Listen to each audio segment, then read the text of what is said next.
अम्मा बाद फ़अऊज़ु बिल्लाहि मिनश शैतानिर रजीम बिस्मिल्लाहिर रहमानिर रहीम।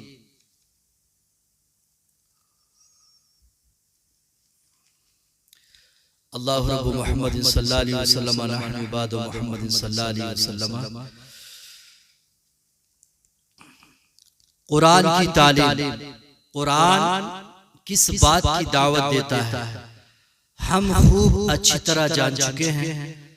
कुरान वो किताब है जो क़यामत तक के लोगों की रहनुमाई के लिए है और प्यारे नबी सल्लल्लाहु अलैहि वसल्लम सारी कायनात के लिए, तमाम आलमीन के लिए हिदायत और रहनुमाई का जरिया है। और इस कुरान में क़यामत तक के लिए इंसानी जिंदगी के सारे उसूल बयान कर दिए। सारी दुनिया के अंदर इंसान आबाद है, उनकी हिदायत के लिए अल्लाह ने किताब को उतारा।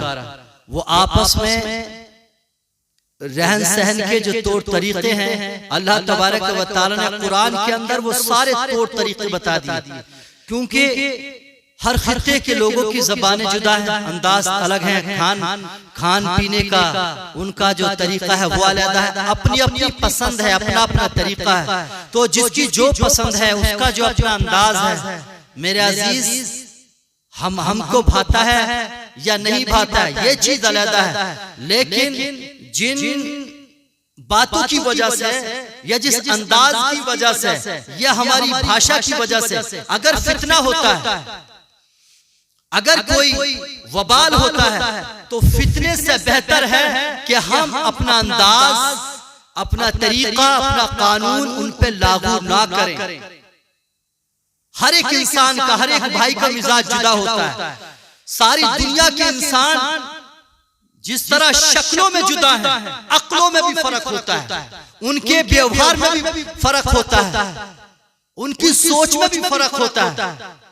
तो कुरान ने सबके साथ एक दूसरे से किस तरीके से पेश आना है कुरान के अंदर सब कुछ बयान फरमा दिया। क्योंकि आप अल्लाह की जमीन पर देखेंगे बाज़ इंसान नक्शो निगार में बहुत बेहतरीन है, बहुत गोरे हैं, बहुत खूबसूरत हैं, उनकी जो रंगत है, उनके जो नक्शे हैं बहुत बेहतरीन होते हैं। हमारे कुछ भाई नक्शे में और रंग में बहुत हारे हुए होते हैं, यानी उनके रंग काले होते हैं और नाक या चेहरे या होठ उनके ऐसे नहीं होते जिससे इंसान को अच्छा लगे। तो बाज़ाहिर इंसान का नक्शा, रंग, ये रूप, ये इस्लाम के अंदर कोई माना नहीं रखते हैं। तहजीब से इनका कुछ लेना देना नहीं, तालीमात से, बंदगी से इसका कुछ लेना देना नहीं। लेकिन बसा औकात ऐसा होता है अगर किसी इंसान का रंग अच्छा नहीं है तो हम उसके रंग को उसे आर्ट दिलाकर याद करते हैं। या कोई इंसान किसी छोटी बरादरी से है जिसको हम कहते हैं, कुरान के अंदर कोई बिरादरी छोटी या बड़ी नहीं, कुरान के अंदर कोई पेशा छोटा बड़ा नहीं। इंसान का एहतराम किया गया, इंसान को इज्जत के साथ अपनी तरफ लाने का हुक्म दिया है।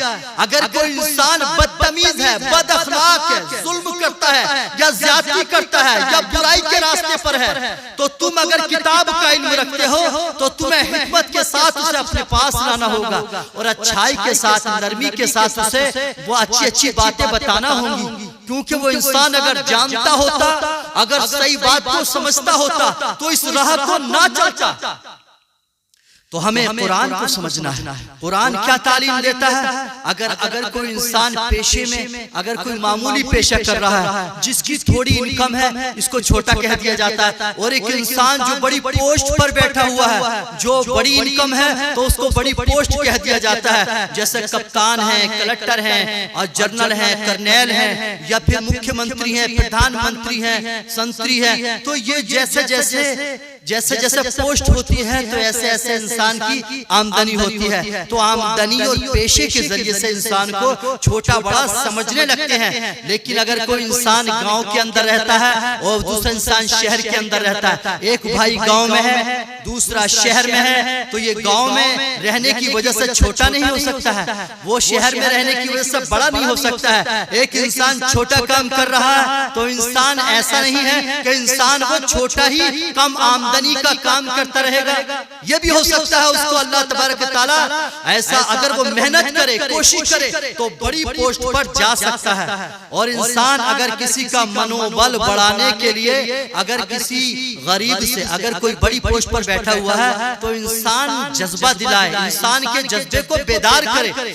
अगर कोई इंसान, अगर कोई फर्ज कीजिए खेत में मजदूरी करता है, खेत में अगर कोई किसानी का काम करता है, अगर उसको जज्बा दिलाएं, बेटा ये काम करो, बढ़िया काम है, मेहनत करो, तुम भी बड़ी पोस्ट पर जा सकते हो। अगर कोई इंसान दूध का काम कर रहा है या जानवरों को चराता है और उसका मनोबल बढ़ाना बहुत अच्छी बात है। अगर कोई बड़ा इंसान ये कहता है, यार देखो, अगर किसी का मनोबल बढ़ाने के लिए, अगर जज्बा बढ़ाने के लिए कोई ये कहे, देखो पहले मैं भी, अगर कोई बड़ा आदमी ये कहे, जो बड़ा कोई मंत्री कहे, पहले मैं भी गायें चराता था, या पहले बकरियां चराता था, या दूध का काम करता था, या लोगों को चाय पिलाता था, तो ये कहने का उसका मकसद ये होता है, छोटे छोटे काम बताने का मकसद ये होता है, ताकि लोग ये जाने, यार अगर हम भी मेहनत करेंगे तो हम भी बड़ी पोस्ट पर जा सकते हैं, हम बड़ा पैसा कमा सकते हैं। तो इंसान का जज्बा बढ़ाने के लिए अगर हमारा कोई बड़ा ये बात कहता है,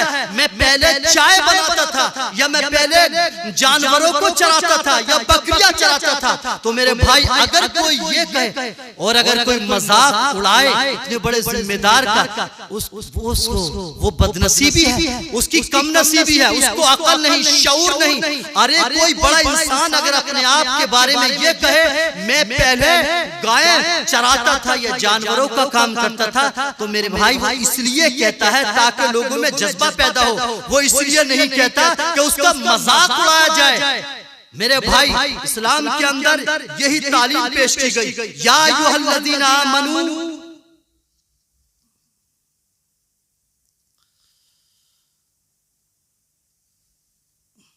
ला यस्खर कौमुन मिन कौम, ईमान वालों तुम में से कोई किसी का, कोई मर्द यानी कोई शख्स किसी शख्स का मजाक न उड़ाए। असा यकूनु खैरम मिनहुम, अल्लाह तबारक व तआला फरमाता हो सकता है अल्लाह के नजदीक वो बेहतर। अगर कोई इंसान समझा रहा है, आपको मिसाल देकर अपने आप को ये कहता है कि मैं पहले इस तरह ये काम, छोटे काम करता था, गांव के अंदर रहता था, तो ऐसा अगर समझाता है वो हमारी भलाई के लिए करता है। लेकिन हमारी जिम्मेदारी बढ़ती है, अगर उसने अपने आप को छोटा कहा है, छोटे पेशे से जोड़ा है, तो हमें अपनी सियासत का मजाक नहीं बनाना चाहिए। सियासत में किसी भाई का भी, चाहे वो नीची पोस्ट पर हो या ऊंची पोस्ट पर हो, अगर कोई भाई कोई बड़ी पोस्ट पर नहीं है तो हमें उसे छोटा नाम देकर, जैसा कि कुरान के अंदर आता है, वला तलमिजू अनफुसकुम वला तनाबजू बिल अलकाब, किसी को किसी बात का ताना नहीं देना चाहिए, और फरमाया कि उसे किसी बुरे अलकाब से याद नहीं करना चाहिए। यानी जो अलकाब हकीर समझे जाते हैं, जैसे इंसान थोड़ी रोटी मिलती है, थोड़ा उसको रोजी मिलती है, थोड़ा कमाता है, या उसका छोटा कारोबार है, तो हम समझते हैं आदमी छोटा है। और जो इंसान बड़ी पोस्ट पर बैठा हुआ है, डिग्रियां किए हुए, हम समझते हैं ये बड़ा आदमी है। हाँ, माली एतबार से बड़ा है, मगर खून के रिश्ते नहीं बदलते। उसका खून का जो रिश्ता है वो खत्म नहीं होगा। सारे इंसान एक माँ एक बाप की औलाद है, सारे इंसान है, एक रब की मखलूक है, एक रब के बंदे हैं। लेकिन अगर कोई इंसान छोटा काम कर रहा है तो हम उसे उसके काम की याद ना दिलाएं। अल्लाह के नबी सल्लल्लाहु अलैहि वसल्लम के गुलामों, जरा कुरान को समझो, कुरान क्या कह रहा है। कोई कौम दूसरी कौम की हंसी ना बनाए, क्योंकि हमने तो ये कारोबार बना लिया। स्टेजों पर जाते हैं तो हम छोटी छोटी बातें, बड़ी बड़ी हस्तियों के बारे में छोटी छोटी बातें बनाकर और तरह तरह की हंसी करते हैं। मेरे भाई कहीं ऐसा ना हो अल्लाह तबारक व तआला तुम्हारी जिंदगी का मजाक बना दे, तुम्हारी जिंदगी हंसी बनकर रह जाए। हम ये बड़े बड़ों का मजाक बनाते हैं, हमारी अक्लें कितनी छोटी हो जाती हैं। हम कहीं गाय वाला, कहीं चाय वाला, कहीं दूध वाला, कहीं भैंस वाला, इस तरह की जो बातें करते हैं, क्या हम किसी को इज्जत दे रहे हैं? छोटे रोजगार, अगर हम छोटे पेशे बताकर हम किसी बड़े आदमी के बारे में कहें, बड़े किसी भाई या अपने भाई पर इस तरह की कोई बात करते हैं, कोई कमेंट करते हैं, क्या इस्लाम इस चीज की इजाजत देता है? ये चाय वाला, ये गाय वाला, ये भैंस वाला या ये दूध वाला, ये वो अल्फाज हैं जिससे कुरान ने मना फरमाया। किसी को ऐसे अलकाब से याद मत करो क्योंकि इनसे फितने होते हैं। कुरान ने मना किया। अगर तुम ये चाहते हो खुदा की जमीन पर तुम चैन से रहो तो ऐसी बोलियां ना बोलो जिनको बोलने पर अल्लाह तबारक व तआला ने पाबंदी लगाई है। कुरान के अंदर वाज़े तौर पर आता है, ऐसे नाम ना दो जो सामने वाले को अच्छे नहीं लगते, जो उसकी शान के खिलाफ है। यार तू मजदूरी कर रहा है, सामने वाला बड़ी पोस्ट पर बैठा हुआ है, सामने वाला अपने देश के अंदर अपनी स्टेट में कोई मंत्री हो या कोई मुख्यमंत्री हो या प्रधानमंत्री हो, यार इतनी बड़ी पोस्ट पर जो लोग बैठे हुए हैं उनके बारे में हम जिम्मेदार होकर ऐसी छोटी छोटी बातें करते हैं। अरे क्या मेरे भाई, जो इंसान छोटी पोस्ट पर है, मजदूर है, गरीब है, कुरान ने उसको भी मना किया है, उसको भी ऐसे अल्फाज से ना बोलो जो उसकी शान को घटाते हैं।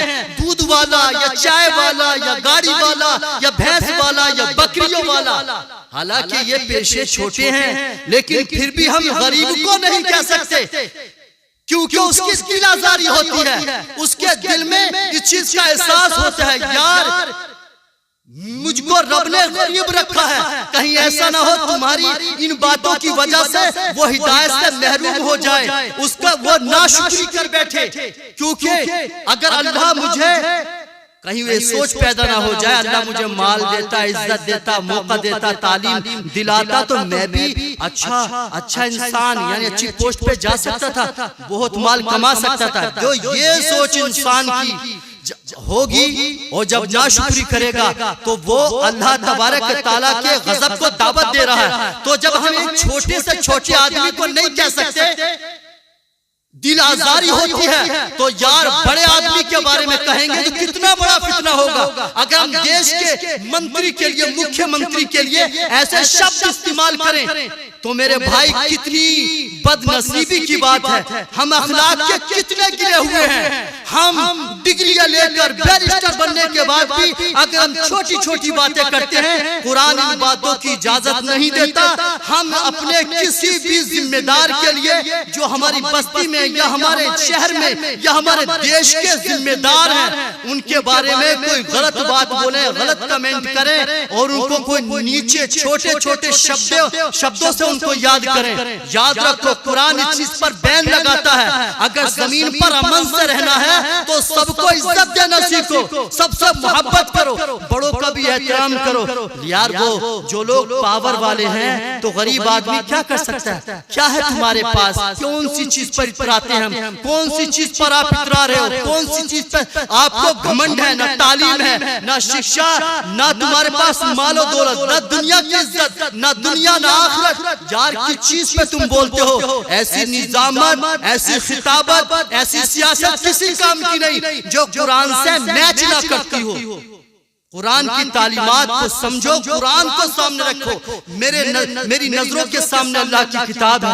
ऐ मेरे भाइयों, अगर तुम इस जमीन को सलामती का गुलशन बनाना चाहते हो तो एक दूसरे को इज्जत दो, एक दूसरे पेशे वालों को आप उनके मनोबल को बढ़ाएं, उनको मेहनत करने के लिए उनको जज्बा दिलाएं। यह हमारी जिम्मेदारी बनती है। अच्छा रास्ता बताएं। अगर किसी के अंदर बुराई की आदत है उसको नसीहत करें, माहौल को खुशगवार बनाएं। दुनिया के जहान के किसी भी कोने में चले जाओ, अपना मन साफ होना चाहिए, अपना किरदार बेहतर होना चाहिए। हम किताब और सुन्नत के आमिल बने, इंशाअल्लाह सारी दुनिया की इज्जत, सारी दुनिया की दौलत तुम्हारे कदमों में नजर आएगी। लेकिन ये सारी मुश्किलात, सारी परेशानियां दुनिया भर में हम इंसानों के बीच में आपस में जो नफरतों का वायरस है, उसकी वजह यह है हमने अल्लाह की किताब को पढ़ना भी छोड़ दिया और हम उससे बहुत दूर हो गए। रसूलुल्लाह सल्लल्लाहु अलैहि वसल्लम की तालीमात से हम महरूम महरूम हैं। यही वजह है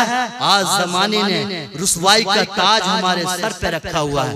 इसीलिए हम एक दूसरे को इज्जत देना पसंद नहीं करते यार। हम कौम परस्ती, नस्ल परस्ती, इलाका परस्ती, सारी चीजों पे कुरान ने बैन लगाया। इंसान बनो अच्छे, अल्लाह उसके रसूल के फरमा बरदार बनो, अल्लाह तबारक व तआला कामयाबी अता फरमाए।